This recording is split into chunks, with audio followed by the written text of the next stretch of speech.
संयुक्त महाराष्ट्र लढ्यातल्या पुरुषांच्या योगदानाबद्दल बरेचदा बोललं जातं, पण इथल्या महिलांच्या योगदानाबद्दल तुम्हाला कितीसं माहिती आहे? ह्या होत्या कम्युनिस्ट नेत्या अहिल्या रांगणेकर.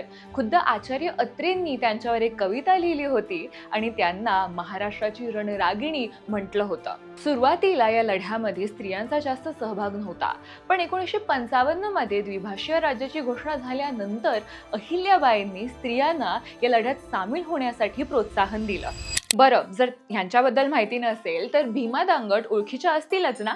वयाच्या 19व्या वर्षी विधवा झालेल्या भीमाबाई 1938 पासून पुणे नगरपालिका आणि नंतर महानगरपालिकेत नगरसेविका होत्या. या काळादरम्यान काँग्रेस पक्ष संयुक्त महाराष्ट्राच्या विरोधात आहे अशी भावना निर्माण झाली होती.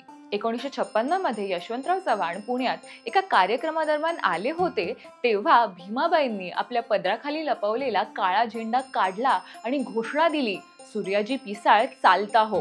सूर्याजी पिसाळ हा छत्रपती शिवाजी महाराजांच्या काळातला स्वराज्यद्रोही होता. संयुक्त महाराष्ट्राच्या विषयावरून भीमाबाईंनी आपल्या नगरसेवक पदाचा राजीनामा दिला, काँग्रेस पक्ष सोडला, चळवळीसाठी आपले दागिने सुद्धा विकले. त्यांचं इतकं मोठं योगदान असून सुद्धा त्यांची धड छायाचित्र सुद्धा आपल्याला मिळत नाही.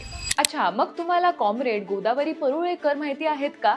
आधी नमूद केलेल्या महिलांसारखंच त्यांनी स्वातंत्र्य लढ्यापासून संयुक्त महाराष्ट्र चळवळीत सहभाग तर घेतलाच, पण आदिवासी समाजाचं नेतृत्व सुद्धा केलं.